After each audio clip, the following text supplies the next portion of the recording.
If you've been going around the good old internet looking for the right podcast to fulfill your New York Yankees needs, well, I'll be the first to deliver the good news to you. You have found it. Here on Yapping Yankees with me, your host, Mike Scudero, you and I will be discussing the latest news, takes, and talk throughout the entire Yankee universe. Oh, and there may be some ranting on my behalf. Yeah. Anyway, what do you say we get to it? Let's get to yapping! Well, hello there, my fellow Yankee fans, and welcome to episode 169 of the Yapping Yankees podcast, where we yap about the Yanks and nothing but the Yanks. As always, I am your host, Mike Scudero, here on the 15th day of January of the year 2023. And here we are at the second episode of 2023, my friends. I hope you guys had a good week. I did end up deciding in the middle of last week, or this past week rather, that I would come at you with another episode this weekend because I did take those 2 weeks off in a row, so I figured I'll give you 2 weeks in a row, and then next Sunday I'll take off. Also partially because next week, not this coming week, but next week, I will be having a rather difficult week at work, to put it mildly, and I prefer to just have next weekend with as much time to clear my mind as possible and just be able to sit and relax. So it just made sense to come back at you this weekend with another episode.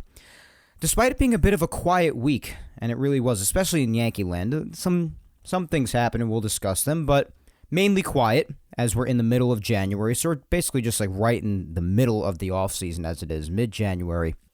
And I figure now is as good a time as any, with maybe a little bit more than a month or just about a month until spring training begins, to do a bit of an outlook on the offseason so far.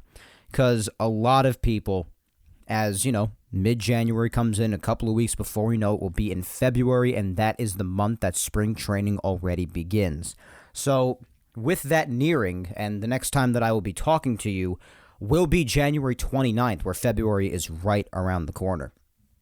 So I'll probably bring up this topic again the next time we speak, but I figured I'd start to bring it up now that the offseason is more than halfway over, and we're on the back end of it. We're closer to 2023 baseball than we are the end of the 2022 baseball season and postseason.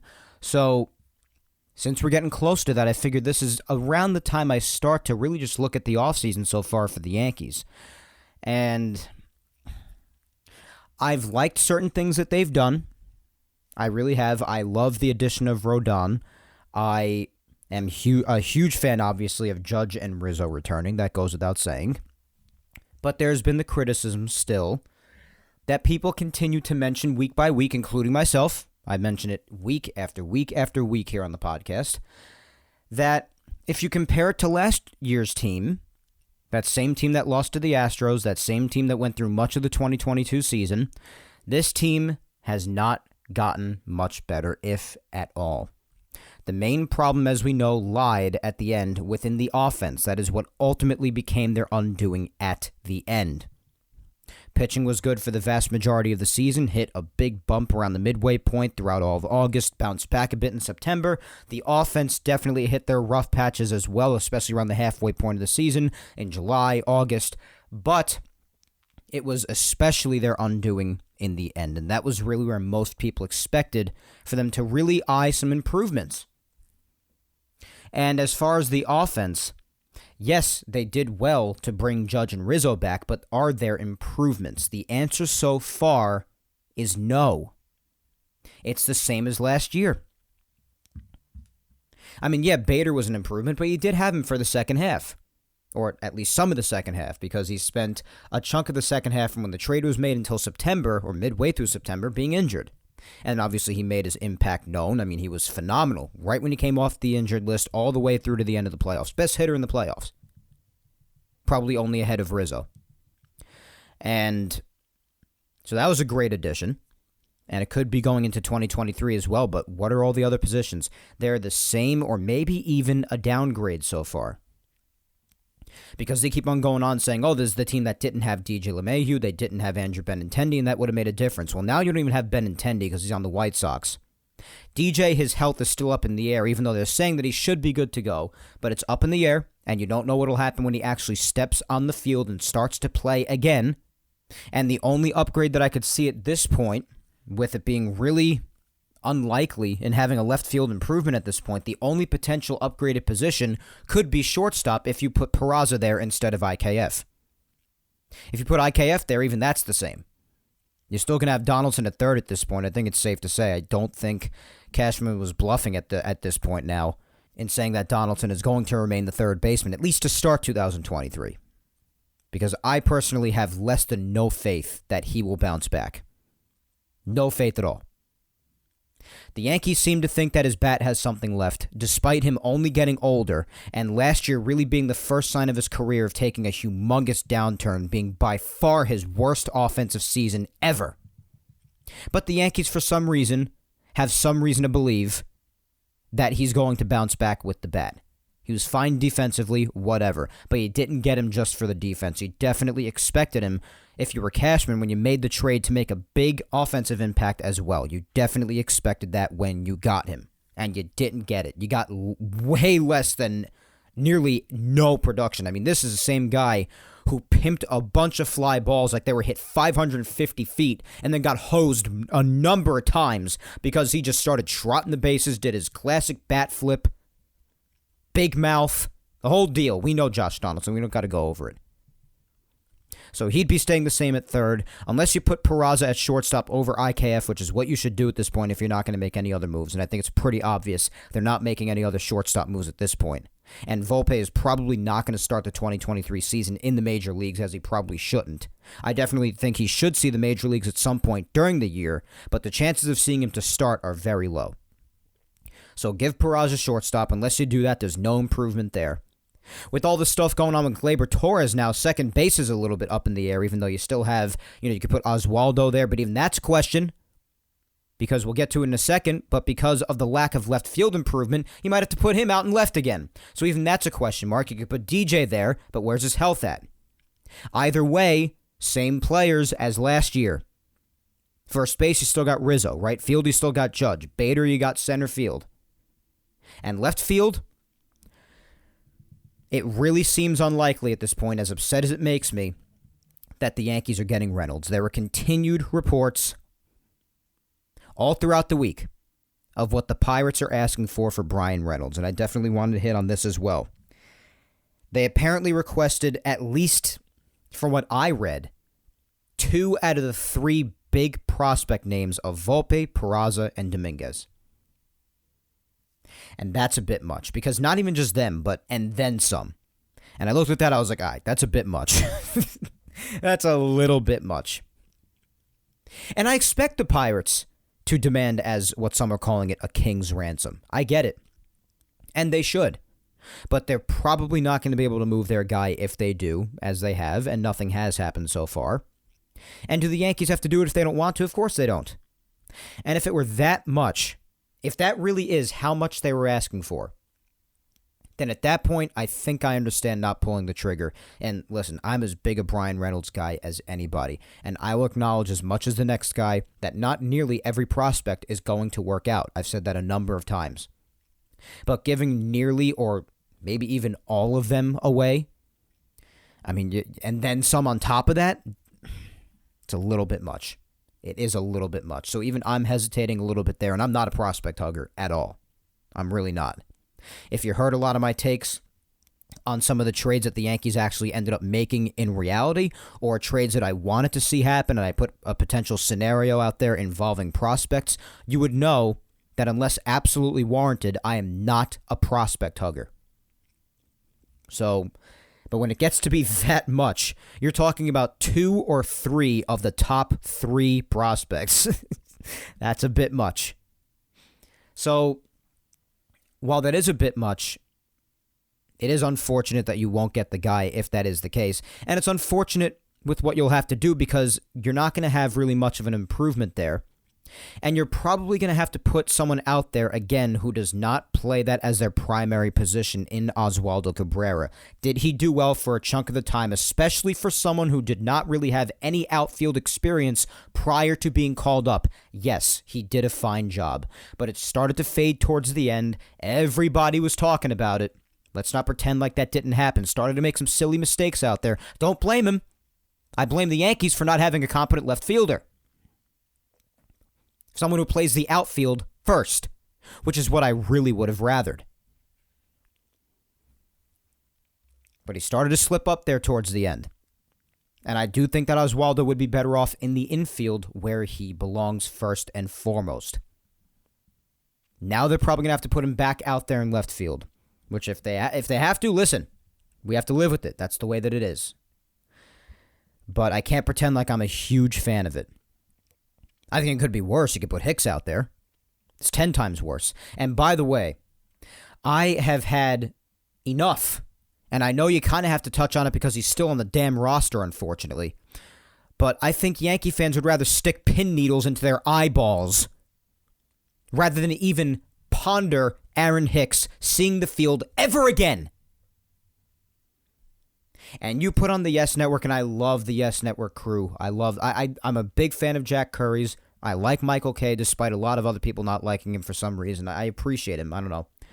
There are some times where I disagree with him, of course, but disagreements are part of life. It's allowed to happen, without the whole world crumbling. And Bob Lorenz is fine. And I like Flash, just as long as he's not in the commentator's booth. I just don't think he's a good commentator. I do think he's a great analyst. But my point is, I like the Yes Network crew. But I am tempted to swan dive off the roof of my house whenever I hear them even throw around the idea of giving Aaron Hicks a chance out in left field. I can't even listen to the conversation. I have to turn it off. I can't. It makes me mental. I cannot even think about it happening. That's the worst possible scenario. Picking out any and all positives, as if there are even any, of Aaron Hicks that you can. I mean, the guy can't hit. He hasn't hit for a while. He hasn't even played consistently for a while. He can't stay healthy. And they were talking about how he had some good throws from the outfield there at some points this season. Yeah, he might have. But how about the ability to even get to make that throw? I'll give you an example. How about how he tries to get to the ball before he even has an opportunity to throw it? See some of the routes he takes? See some of the lack of effort that he puts into it, trotting to the ball, taking his sweet-ass time? You're okay with seeing that take place again? And it will take place again, by the way. It will. That's just who Aaron Hicks has proven to be. And it's not just one or two examples of this happening. No. This has happened a number of times. We all know it. We have seen it with our own eyes. So Aaron Hicks is factually, I don't care that he's a switch hitter. I don't care that whenever the planets line up, he'll let off a cannon of a throw to home plate. I don't care. It's not nearly enough. I'm not saying the Yankees have to have gods at every position on the field. But if you're even considering Aaron Hicks in left field right now, you need help. And you should seek it as soon as possible. It is the worst possible scenario. So if you have to, and it seems like right now the Yankees are just settling for this. I guess we should address that since it's the episode title, because this is the main topic of discussion, the outlook of the offseason, mainly left field, and the lack of solving the problem. And let's not pretend Reynolds is the only potential solution. There were a lot of other names out there. They all came and went. Could have gotten Benintendi back. Could have gotten Conforto taking a chance on him, even though I was iffy on him because that's a risk. And Reynolds, they asked for a lot. Whatever, I get it. But still, the problem was not addressed. And now it seems like the settling is taking place. You're settling for Josh Donaldson at third base. If you're not playing Peraza at shortstop, I guess you're settling for IKF again at shortstop, even though one of the kids is ready and the quote-unquote placeholder role that they gave for IKF last year is now filled. If they still choose to put IKF out there despite that being filled, then you're settling for there. And you're settling out in left field since you weren't able to do anything there. Now, could it change come the trade deadline in 2023? Yes, it could. But right now, I think a lot of Yankee fans would rather it solved right now, and I find it hard to blame them. I really, really do. But you're going to have to settle for Oswaldo back out there, I guess. And listen, it is what it is. Maybe another move could be made in the next month. I don't know. I really don't know. Maybe they will end up making a trade. They do still have some things to address. Like I said, there's that whole thing going on with Gleyber right now, which I'll address in a little bit. But I guess my outlook on the offseason, even though this rant seems majorly negative, I will say I love the addition of Rodon. I love that they brought back Judge and Rizzo, but I am not happy about the fact that other than that, if no other moves are made, and I like the re-addition of Tommy Kahnle too, I'll mention that. But other than that, if no other moves are made, and the other positions that I consider to be major issues continue to be major issues into next year, I'm still going to have my major doubts about this team, and I will, in the end, not think this offseason was that great. I would think it had good aspects about it. I would not consider it a completely successful offseason, though, because there are still holes on the team. And like I said, I don't expect all-stars or gods at every single position. But the fact of the matter is, there were problems that needed solving that, at least to this point, have not been solved yet. And in left field's case, even so much to the point that we have Yes Network crew even considering remotely Aaron Hicks seeing any other looks out in the outfield. And when that's still happening, in 2023, after the last few years of misery with Aaron Hicks, you've got a problem. And you've still got a hole that needs filling that hasn't been filled yet. That's just the fact of the matter. So outlook on the offseason so far, it's fine, I guess. It's fine. Solid improvement to the rotation. Added Kahnle in the bullpen. Maybe they'll get another reliever, I don't know. But the offense, it still leaves a lot to be desired. And there still leaves a problem also about how, again, which is another past problem the Yankees have had, and it seems like it will be again, as it was in the past, is the lack of left-handed hitters. I know you have Oswaldo Cabrera, who's a switch hitter. Will he be out there every day, though? You had Benintendi, he was lefty, he's gone. And other than Rizzo, that's basically it.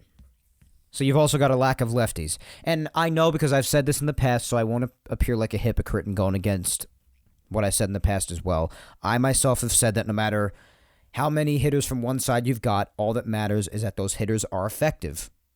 And I agree with that. But like I've said, this lineup also leaves a lot to be desired to begin with. So you could afford, at the very least, to mix in some lefties there, in my opinion. And the Yankees have not done that either. So there's the danger with that as well. So that's why, balancing it out, I'm very happy with the things they have done, but I'm also not very happy with things that they haven't done. So the offseason is fine to me, I guess. As opposed to, yeah, it was great. It was really solid. I'm happy with it. No, I'm not. It was fine so far. It's not over yet. So far, it's just sort of like a whatever mentality about it. We'll see what else happens. But that's mainly what I've been thinking of the entire week as, time continues to go by, guys. Like I said, it's already the middle of January, so these are things you have to think about. And the Yankees actually also, I guess we'll get to Yankee news now, because I did mention stuff going on with Gleyber, and there was also a big thing to the starting rotation. Well, somewhat big, I would say, that we should also talk about a bit as well. But let's get right to Yankee news with that, because speaking of the Yankees having lost some people, they lost another. Now, I don't think this is that big a deal, but it is an aspect of the team also that you are losing with the departure of him. And the him that I speak of, his first name actually rhymes with him, it's Tim LeCastro, and he was signed on a minor league deal to the Mets, actually, so he's headed across town. So the Yankees lost Tim LeCastro. So Tim LeCastro obviously didn't have a major impact with the team, had some nice outfield plays, showed some great displays of speed, yes, some great displays of defense, but he didn't see that much time. He spent some time hurt. He spent some time in the minors and whatnot, all the above. But they are losing some speed there. Well, actually a lot of speed, I should say. So Tim LeCastro to the Mets. So he's gone. So the Yankees say goodbye to a speedster there. Now, in other Yankees news, we'll get right to Gleyber because he was a bit of a topic of discussion in the outlook of the offseason and talking about the infield at second base in particularly. Well, he and the Yankees seem to be heading to arbitration because the Yankees settled with just about everybody except for Him, and there was a little bit of trouble with Peralta as well, Wandy Peralta, I believe. But the one that everybody's talking about is Gleyber Torres because it's kind of a silly situation. Now, maybe a little bit more silly to us on the outside. I mean, it's more serious to them on the inside, of course, between Gleyber and the Yankees themselves. But Gleyber in his next stage of arbitration, because he's nearing the end of his years of control. So, in his next step in arbitration, he requested $10.2 million. And the Yankees laid out $9.7. Now, obviously, if the two cannot agree by the deadline, then they have to go to arbitration and hopefully settle somewhere in the middle. Otherwise, it could get ugly. Nobody wants to go to arbitration in the first place. Nobody wants to. They want to settle and get it over with. But the Yankees and Gleyber seem to be having trouble. And the irritating part about it is that it's over $500,000. Now, $500,000 is a lot to me and you, casual people out there. But amongst the professional baseball players and the baseball organizations themselves, a lot of regular people from the outside may be commenting, well, it's only $500,000 compared to how much money is invested in the sport. Figure it the hell out. It's not that much. I find it hard to argue with that. Like, I'm over here just like, all right, then settle at 10 then. The hell's the big deal? I know it's still a difference of $200,000 or so, $250,000, but it's really not that big a gap. I've heard much bigger gaps in arbitration discussions before. I mean, there was Judge in the Yankees last year. So, I don't know. It's a little silly. I don't know. We'll see what happens. But 10.2 and 9.7 seems like a pretty easy settlement at 10, if you ask me. I don't really know. And I think it's kind of silly of the Yankees to like make that big an issue about it. $500,000, that's all you're off from him. I mean, if you can't settle in the middle, I'd kind of just give it to him. Because if you're going to agree to settle, like they appear to be doing with positions like left field and third base and possibly even shortstop if they don't start Peraza, or Cabrera at the very least, I don't know, somebody else other than IKF, then it'd be silly to create conflict with Gleyber Torres since, I mean, they could still trade him, who the hell knows, but like I said, I wouldn't be bothered if they did, depending on who it is for. Depending on who it is for, I got to put that out there. But I also wouldn't be bothered if he stuck around because you also can't deny that he was one of the top offensive players in the Yankee lineup last year despite his massive August or mid-season overall skid. Because in the first half, like I said, he looked like comeback player of the year, had about a month and a half's worth of dreadful baseball, and then finished it off strong in the end. So it's kind of a tough argument if you're the Yankees to die on the hill of $9.7 million as opposed to just $10.2, which is only $500,000 apart, and make a big issue of that with Gleyber Torres, one of your higher up players amongst all the rest on the field, and risk having that affect him in the future because of all the drama that goes with arbitration, but be okay elsewhere.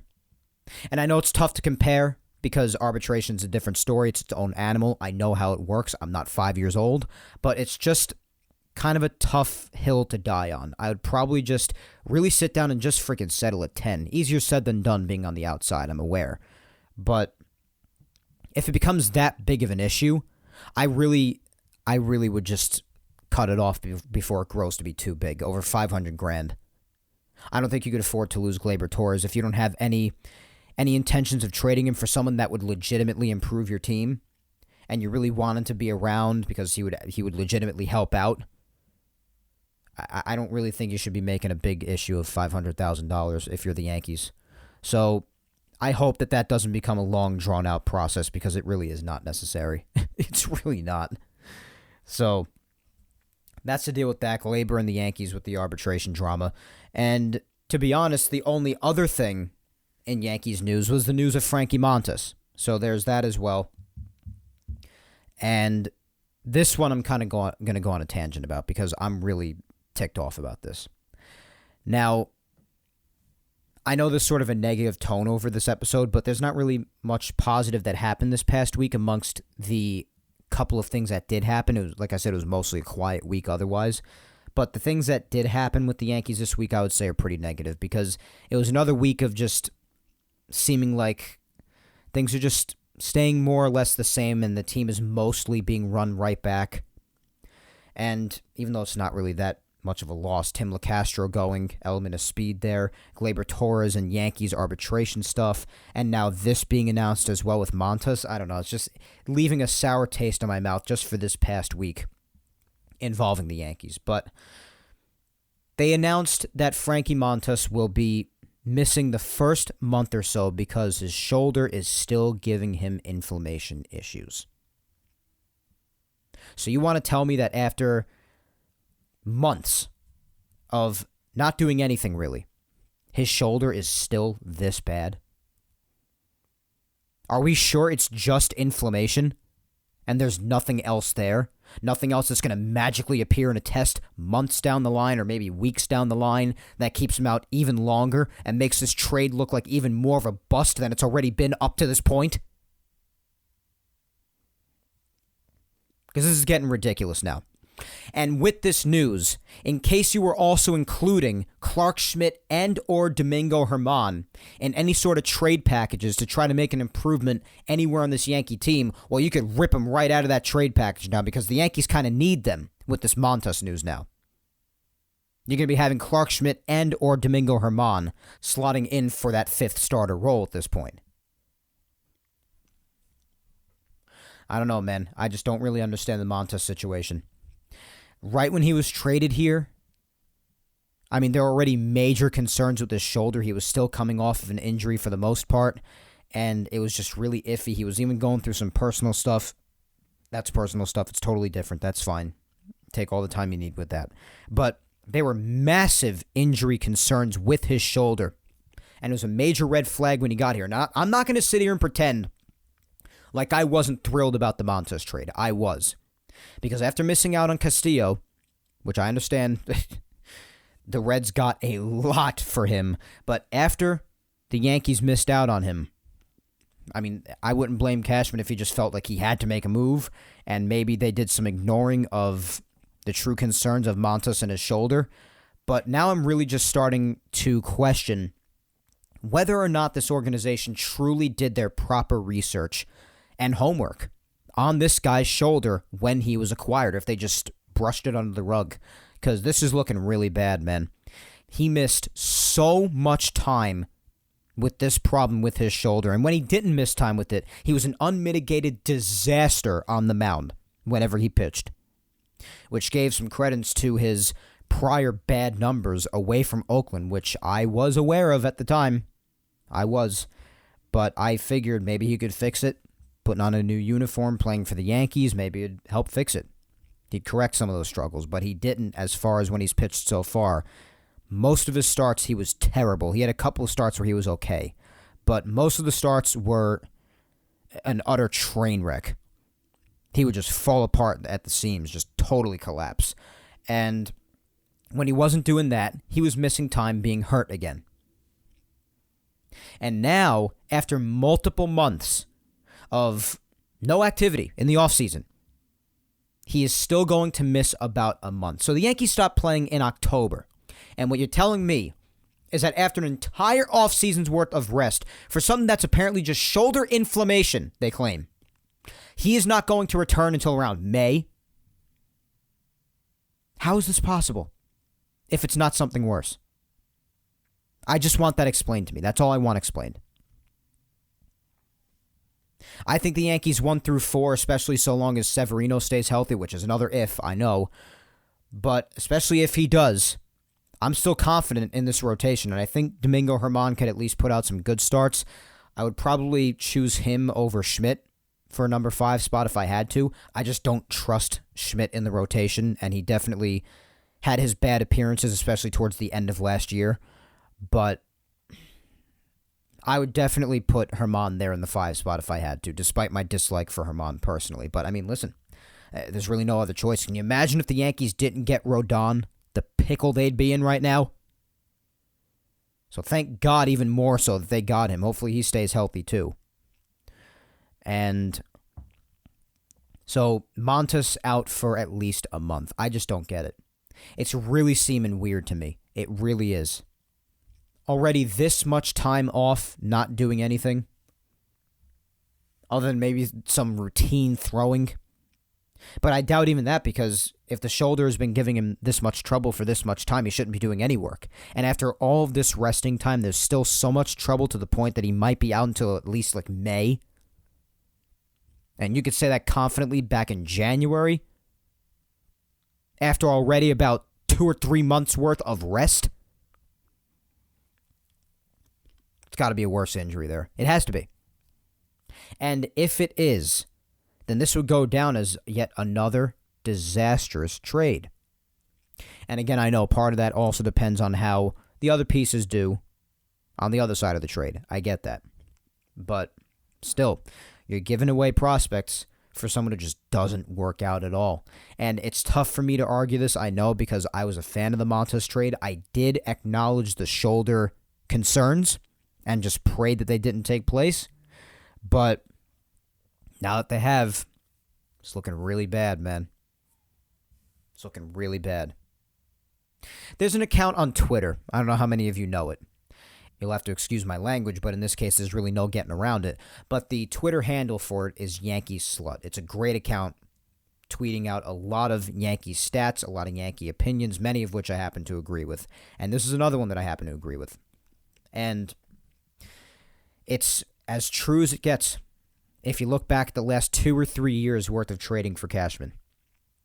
And I guess this just goes along with our desire to see some sort of a change at that position and not being happy that he was extended yet again. But here's the tweet that they put out, and I couldn't agree more. It said, while not everything was predictable, and I'll give that to Cashman too, that's fair, Cashman's recent trade record is horrific. 72.9 in BTV trade value, which is a lot. In player trade value, 72.9 is a lot of value. Means how much you're giving away in exchange for these players. And all of that was given for players in the likes of Joey Gallo, who was one of the worst moves, I would say, in Yankee history. Josh Donaldson, IKF, Andrew Benintendi, Scott Efros, and Frankie Montas. All having been non-factors due to either performance or health. Joey Gallo, definitely performance. Josh Donaldson, definitely performance. IKF, definitely performance. Even though, I will say, in IKF's case, he basically performed to what he usually does, which just isn't good. Sorry.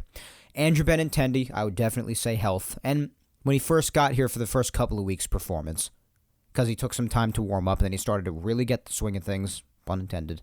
And then he got hurt, obviously, for the rest of the way out. So mostly health with him. Scott Efros, health. And Frankie Montas, health and performance, I would say. So, not a good look. Not a good look. That was a tweet that Yankee account put up. Yankee Slut, go follow them. They're great. And I couldn't agree more with it, as I agree with most of their stuff. And that's just the truth. You can't help but look at the trades from the last 2 to 3 years with Cashman. You can't help but see it. His most recent trades have not worked out. And while it is true that not all of them could have been predicted, yes, that's true.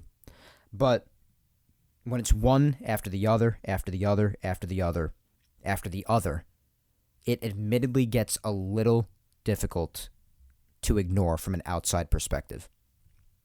Sorry. That's just how it is.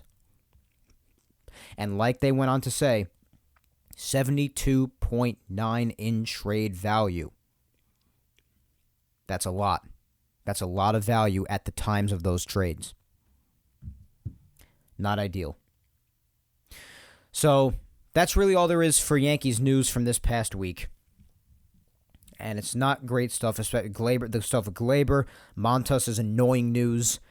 And those thoughts really make you think, especially in the case of Montas with the trades of the last 2 years or so. It really makes you think what the Yankees have done last couple of years with Brian Cashman at the helm, the kinds of things that have taken place with the trades that have happened. Not ideal. Not ideal at all. But one thing the Yankees did do that always could have some good results is that this just came out today, literally a few hours ago at the time that I'm taping.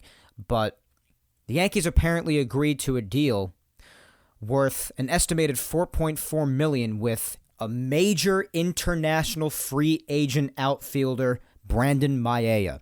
Estimated $4.4 million. He's the number 9 prospect on the international top 50 list. So we know the Yankees have had a good reputation of this the last few years of signing top international free agents. And this is another one to the list. So this is a positive if you want to add a positive to some of the unfortunate negative discussion of today's episode. But they did sign him, and it seems encouraging. This has been in the talks for some months now. They were saying the Yankees were likely to sign him for at least the last couple of months. And I've been keeping track of it very loosely for like the last month or so. And today it was apparently made official that they are signing him. And he's still very young yet, so he'll have some years of development to go, so you won't see him for a while. Sort of like what happened with Jason Dominguez. Now you're hearing a lot more about him as the years continue to pass.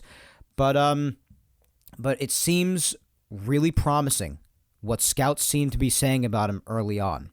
They say he has uncommon bat speed and power, and one evaluator even described him as a mini Gary Sheffield, hopefully without the steroids eventually. But anyways, a lot of others also said that he has a really advanced approach at the plate, like someone who is they would expect to be a lot older, like a veteran's approach at the plate.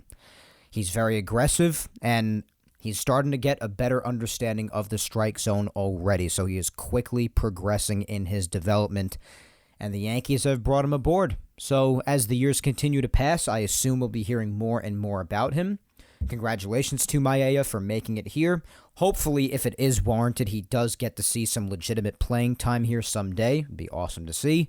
They do say he's mainly in center field, and they expect him to stay there, but he could obviously also end up learning a corner outfield spot, which, I mean, the Yankees have more of an immediate need for that, and obviously he's nowhere near ready for that. They just signed him to come over here, so that's not going to happen, of course, but he could still learn a corner outfield spot for the future, which, you know, the more positions, the better. And they're bringing these kids up to play multiple positions if they can.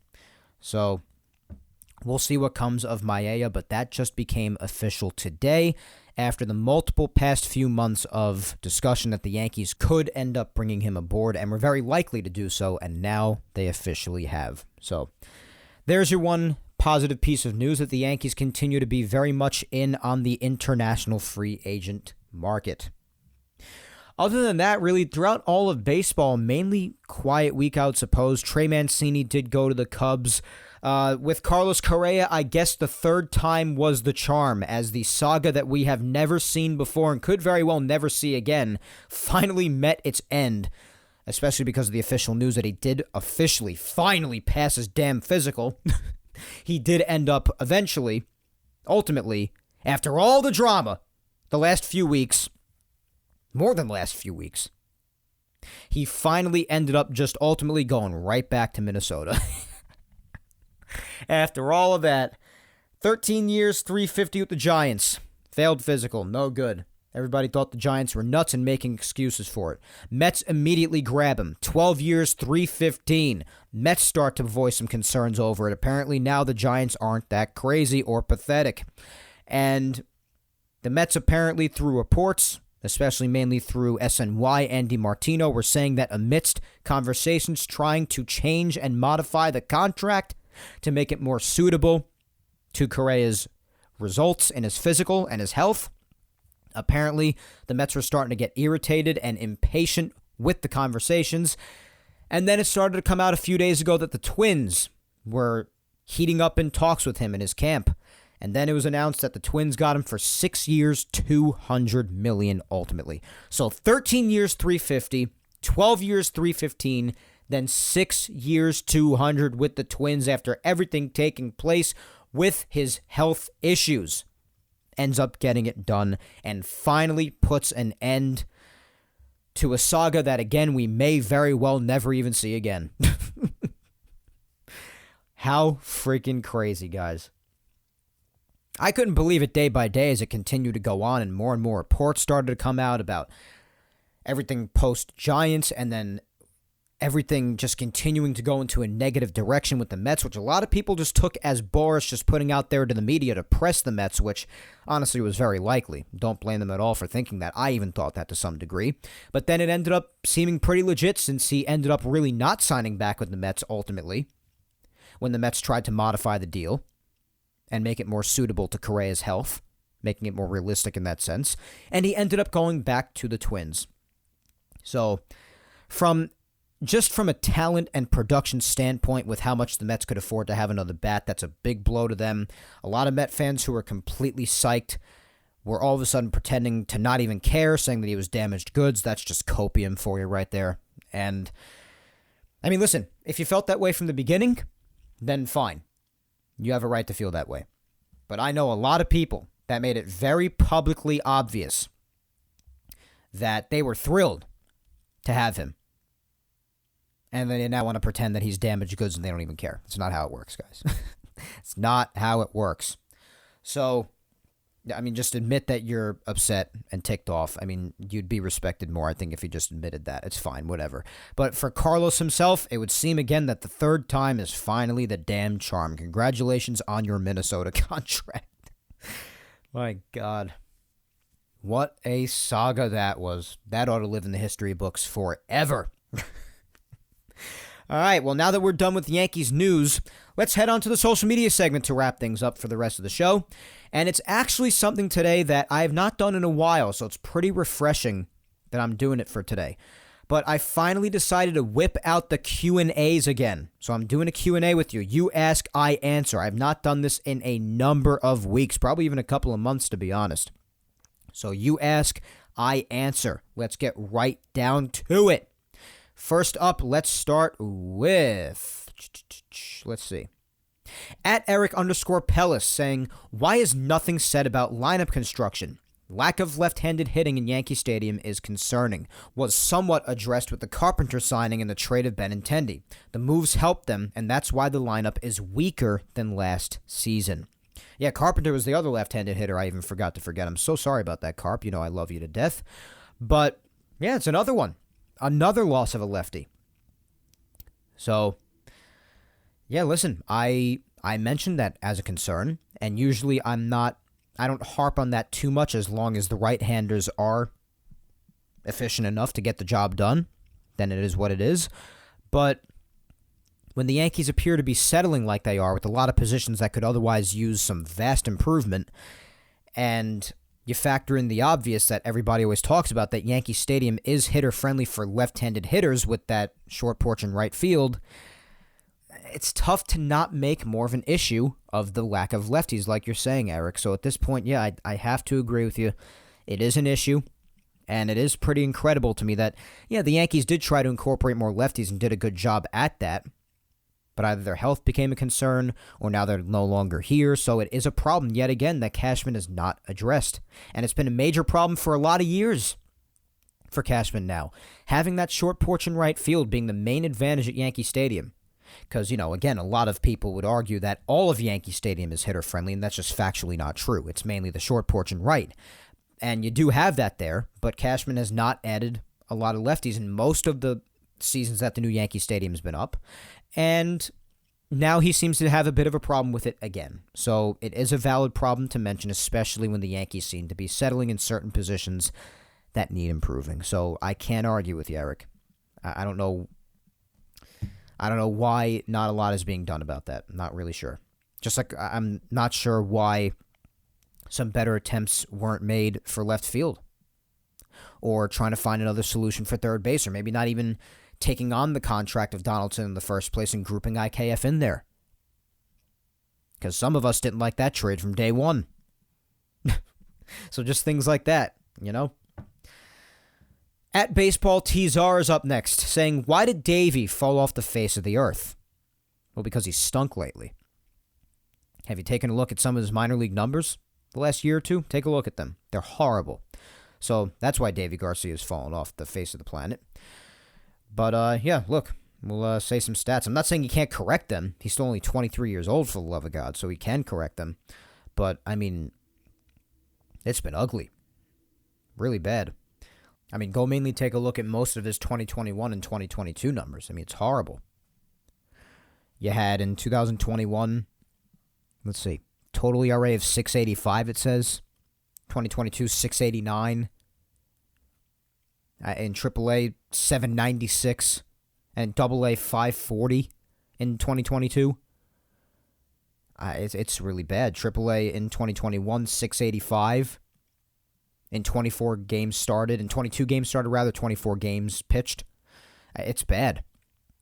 Last couple of years, he's been dreadful. He's really regressed, it's discouraging. It sucks. Because when he first came up, he was really exciting, albeit being in the shortened season in 2020. But then after that, it just has not worked out since. It just hasn't. It's been bad. So that's why he needs to work his way back and rebound his career, get it back on the right track, because it's been terrible. Up next, we've got at Zach Wood Designs, my good friend Zach, saying, do you think Canely has a decent season and plays all year? That's a good-ass question, man. Plays all year, I'm not really sure, because obviously he left the Yankees amidst needing Tommy John surgery, and he missed a lot of time, only pitched a handful of games, really, with the Dodgers, and he did a decent job. But playing the whole year, that's difficult. I'm not sure he plays the whole year, but has a decent season? I think he could, especially because of how thrilled he is to be back here. And that does play a role in things. Now, I know being thrilled to be back doesn't necessarily control the ability to stay healthy. If it were a matter of everybody being so happy controlling your health when everybody be healthy 24/7, but that's not the case. So, I mean, he could still be thrilled to be back here and then miss most of or all of the season due to injury again. But I do think he'll play a decent chunk of the year at the very least, and I think he'll have a solid season. I do. I do think that being thrilled to be back here, being amped to be back, I think that has an effect on your performance in and of itself. And he has made it very clear that he is very glad to be back here. I mean, it was even said in reports throughout the last week or two that he turned down more money elsewhere just to come back here. And he said he had unfinished business. We spoke about this a couple of weeks ago when he was brought back. So we know, again, how thrilled he was to be back here. And even more so, made even clearer in the last week or two in the reports, saying that he turned down more money elsewhere just to be here. And that elsewhere, apparently, being Boston.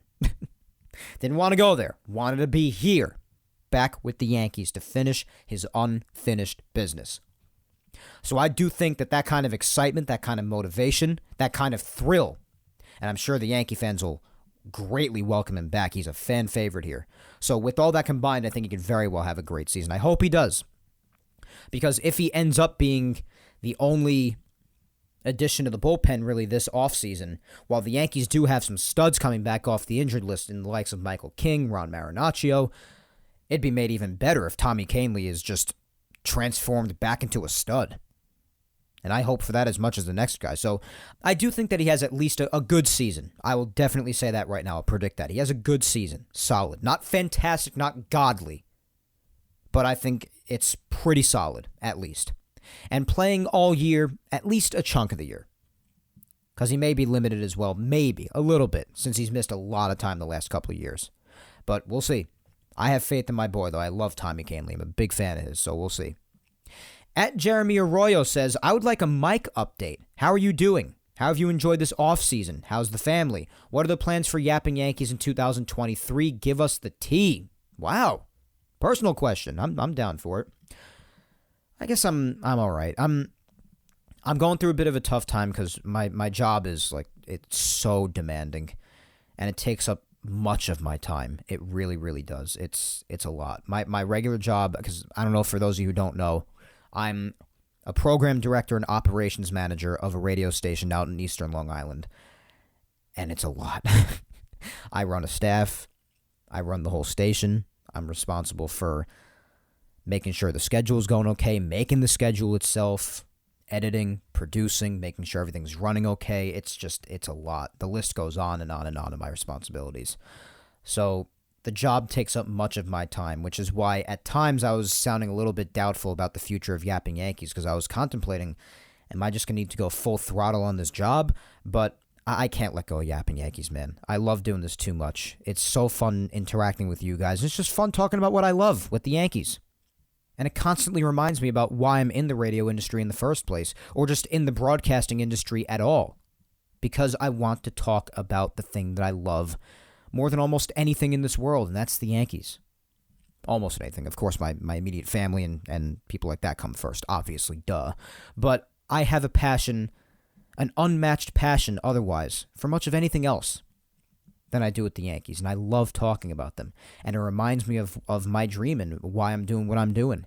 So I can't let go of this show, along with the fact that I just have a blast doing it. I have so much fun. I love doing Yapping Yankees. So I guess that perfectly segues me into one of your other questions. What are the plans for Yapping Yankees 2023? Well, it's going to continue. I'll have another season's worth of coverage. Can never say anything about next year because, or maybe even tomorrow, because tomorrow's never guaranteed when you think about it. But I plan to do the entirety of 2023 doing Yapping Yankees. I definitely plan on it. And maybe 2024. So with doing 2023, I'm kind of just trying to take it 1 year at a time. But with doing this, I'll have covered, at the end of it, most of 2019 except for April of 19. 2020, 2021, 2022, and 2023 by then. That's a lot of coverage. A lot of years of coverage, and I'm just glad to do it. It's so much fun. And the family's doing okay. I really appreciate you asking for a personal update. That's very nice of you. So it's good to know that some people care. So that's really all, I guess. The job is really, it's just a lot. It takes up much of my time. I don't have much of a life, if we're being really honest. And everybody else is doing okay, I guess. And the offseason's going okay. Like I said, I'm just fine with it so far. I'm kind of iffy about it if things just stay the way that they are right now. So, but I do thank you for that question. That's very sweet of you. Up next is my friend Spencer at Musician DMD saying, see so many fans counting down the days for spring training and opening day. I try to avoid those posts. I prefer to let the winter pass and then rejoice the day that spring training and opening day arrive. I admit I'm overthinking, but for me, the countdowns are draining. They remind me how long we have to go till Major League Baseball starts again. I don't disparage fans who like it, but I don't find the joy in the slow march from the end of the previous season to the new one. I find it draining, but I know I'm overthinking it. How do you feel about the countdowns to spring training and opening day? Interesting question. Very interesting. I don't mind it, I guess. Yeah, I don't really mind it. As a matter of fact, I do kind of harp on it myself because I can't wait for baseball to return always. I can't wait till the winter's over because I despise the winter, I despise the cold, and I despise the lack of baseball. So I guess I do have to plead guilty to really taking part in that. I don't really post it nearly as much as some other people do. There are literally people out there who post it every single day. The countdown numbers, I don't nearly do that. I'll do it maybe every few weeks. But I do plead guilty to playing some sort of a part in that, I guess. Because, and I am always thinking about, even if I'm not posting it, I am thinking about how many more days there are left. So I guess I plead guilty. But I could definitely understand people not wanting to rush it, just enjoying the calmness and the tranquility of the offseason and seeing what the Yankees do to improve the team and taking a breather of some sorts. But I, for one, as someone who can't wait to make it through the dreadful dark winter and someone who just can't stand much of life without baseball, I guess I'd sort of go with those other people. So I don't mind the countdown at all. I kind of take part in it most of the time, I have to say. So I'm sorry I'm really not in the same wavelength as you there, Spencer, but that's how I feel about it. Tina at Mountain Gal 456 asks, are you worried at all about the pitching rotation now that Montas will be out for what looks like a month or longer? No, the Montas injury really doesn't have me feeling concerned for the rotation. He wasn't really much of a factor at all last year anyway after they got him, so how am I supposed to really care, to be honest, to be really blunt about it? It's an annoyance because if the Yankees really were considering Clark Schmidt and or Domingo Germán to try to make some sort of a deal for the team that could have really helped ultimately, even though they don't really probably have that much value on them, but still could have played a part in a larger package. They could have been a part of it. That sort of takes that possibility away, and maybe having them as sort of a long relief option more than a rotation one. So it makes it sort of annoying in that sense, I guess, and, just having to put one of them in the rotation. But as far as Montas himself, you're not really missing much, to be honest. Because think about what his Yankee stay has been so far. It's been crappy performances and injury time. That's what it's been. So it's really tough to be legitimately concerned or upset about him being out for a month or longer. I mean, I think Domingo Germán could slide in nicely, I guess, for the time being. Hopefully, you hope. If he doesn't, then I guess I'll have a little bit of a problem. But at the same time, Montas was going to be the 5 guy. So it's not like Cole getting hurt or Rodon getting hurt or even Severino getting hurt. If there's one person you have to pick to get hurt, I mean, you don't want anybody to get hurt. I'm not saying that. But if you had to pick one, if you're guaranteed, if you're told someone's going to get hurt, pick who you'd rather it be. It's Montas of all 5. I mean, come on. So, not really concerned. Not really worried. Especially if Germán and or Schmidt could slide in there and make it just be seamless, then it's whatever at that point. I'm more concerned about the 1 through 4, which I'm not concerned about, but when I say that, I mean I'd be more concerned if one of them got hurt. That's what I mean by that. I'd be more concerned with them. So, not really that worried, to be honest, Tina. I'm just more ticked off about that than anything, to be honest, because it's just annoying to see the continued failure of that trade since it was made at the trade deadline. It's just frustrating. At Jerry DNY asking, who is the closer? I think you're going to be seeing that being given to multiple guys. I think once Marinaccio and King come back and you have Loaizaga out there, you have Wandy Peralta out there, you have Clay Holmes out there, as long as you have a number of arms out there that have closed games in the past, I think they're just going to shuffle between them, to be honest. So, and maybe even Canely, depending on how Canely does. Canely, too. He could maybe see some closings. I don't know. Maybe he'll close some games. But I don't think the Yankees have a definitive closer. I don't think they do. And while that leaves me a bit uncomfortable, because I do feel like any true contending team should have someone who they have in the back of their minds, like, yeah, that's the one who's going to close the game. I don't think they have a definitive one. I really don't. If there was going to be one, I'd probably say it should be Loaizaga, even though he does have his health concerns too. He seems to miss at least a month per season with shoulder problems at one point or another. But when he's healthy, especially with how he just bounced back in 2022, I think it goes without saying that purely talent-wise and closer stuff-wise, I think he would be the best closing option, but I don't think he's going to be the sole closer. I think they're going to just shuffle it, pretty much. Like they had a habit of doing already. We've seen them do that a lot, and I think they're going to continue that. At Heaven BND asks, what do you think the reason is that the Yankees squabbled and folded over $500,000 with Gleyber, like 10.2 versus 9.7? Yeah, those were the right numbers. I don't know. It's just sort of the arbitration process, I guess. They just haven't settled. That's kind of why I went in on it before, too, because it's really not that big of a difference. It's not worth getting into a big fuss over. They should just settle at 10, if anything.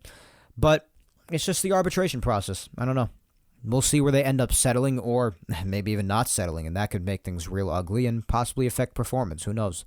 It has affected performance with some players as, the season begins, and there's a lot of conflict between the player and the organization, and they have to meet with someone who has to get them settled in the middle, or, either the organization wins or the player wins. So it's a mess. Arbitration stinks. It really does. But I don't know. We'll see. Maybe it speaks to his long-term future now the Yankees view him. It could.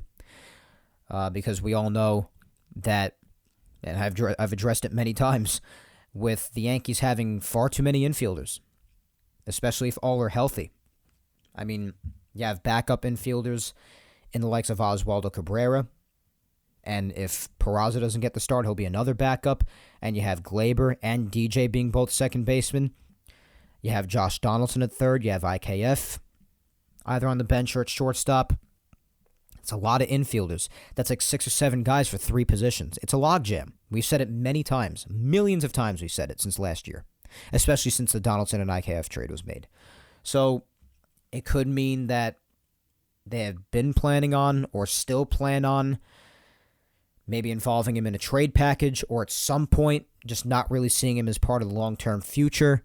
But that also depends on DJ's health. There are a lot of factors involved, just a lot of factors. So it could be one of those things or just a simple arbitration squabble, like you said. Just they haven't settled yet, and maybe they will settle. We'll see how it plays out, but it could be a number of different things. It could be. At Sean99660764 asks, are we going to be stuck with Hicks and Josh Donaldson? It's looking that way. It looks like they are just content with settling with them. Even if Hicks doesn't get too much playing time, which I imagine if he's still on the roster, he will, because he's still making 10 plus mil a year, around 10 million a year on average. Average earnings 10 million. So he probably will still get looks, much to the unhappiness of basically all Yankee fans, especially myself, in 2023. And Josh Donaldson, if he's still around, yeah, you're going to see him at third base. And it's looking like that is what's going to happen at this point. And Cashman is not just bluffing about it. It's really starting to seem that way. So that's just what it looks like from this perspective. It seems like, yeah, as much as I freaking hate it. At NYY Sports Fan 96 asks, don't know if I'm late, but how do you feel about this team heading into spring training?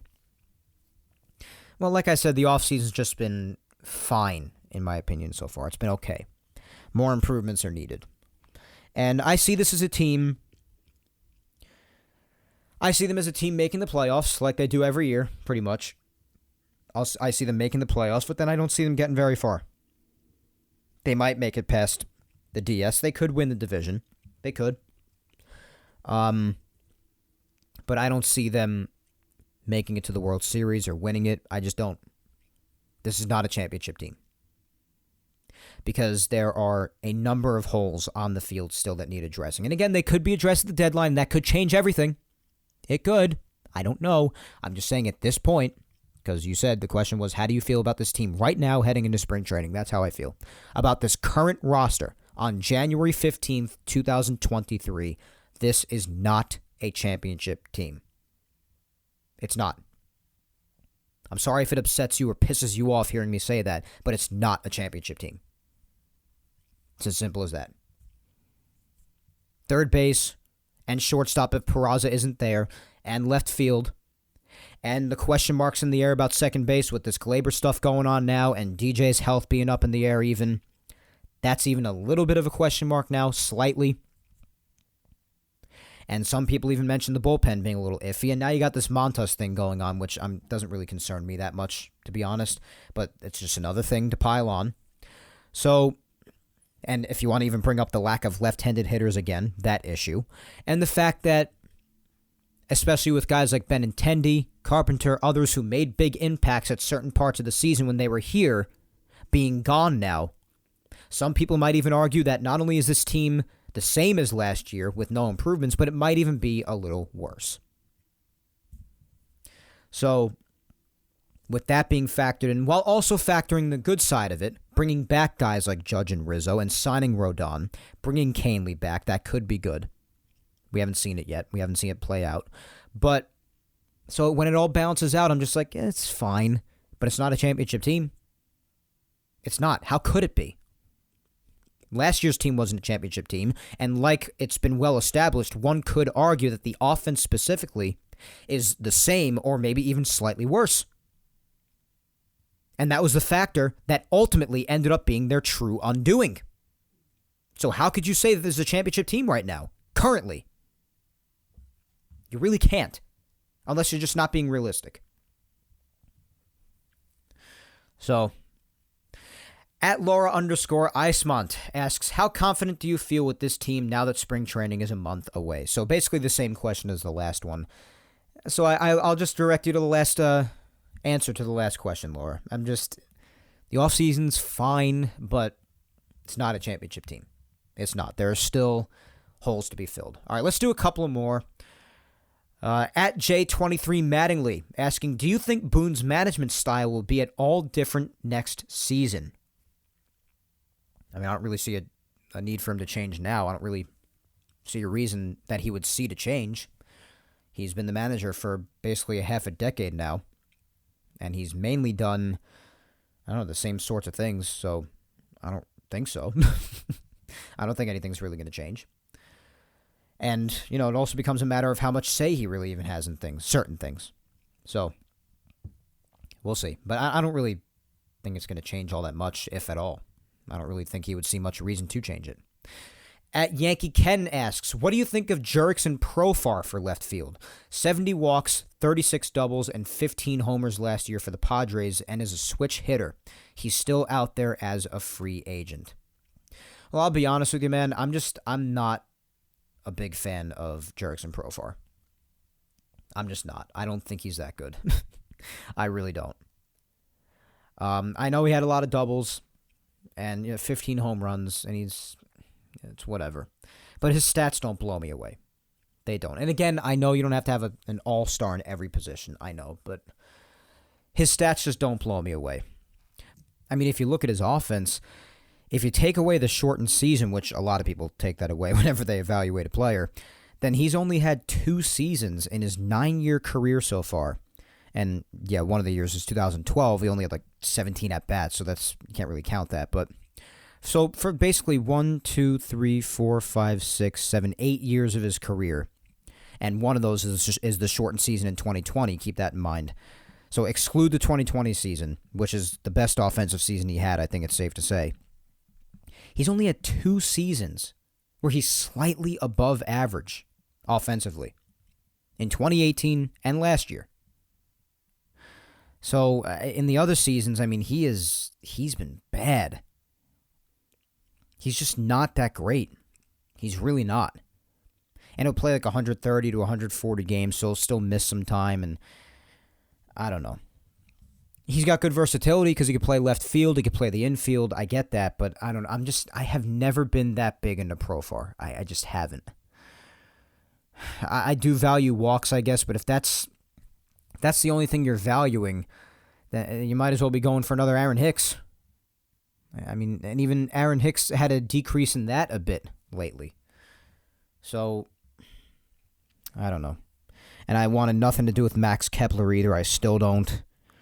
So, yeah, I'm not into Jurickson Profar. I'm just not. All right, let's finish off the usual final 2. First up is my girlfriend at Vic Salimo, and Vic says, the Montas situation is really annoying. Is it really even worth putting him back into the rotation if and when he comes back? He's only spent so much time either being hurt or doing badly as it is in his time as a Yankee. It's a good question. I think it definitely depends where they're at by then. I mean, I guess they would put him right back because, they traded for him in anticipation of him being a part of the rotation. So the Yankees would put him back in there, I have to assume. But, I mean, what if it ends up being significantly more than a month even, which is completely possible, because it is very possible that this injury, as it is right now, could be far worse than they're even already letting on. Like we've established, 3 months or so of nothing, 3 months or so of offseason, and he's still going to be out until at least May. And when he's on his way back, who knows if he'll have a setback, or if it's revealed at some point that the injury's even worse and he'll miss even more time. So it could depend on that. What happens if they end up replacing him with Herman while he's out, and Herman does a great job? Or Schmidt, I think there's more of a chance of Herman doing a better job. But what happens with that? You might be forced to keep one of them in the rotation if they're doing that well as the number 5 guy.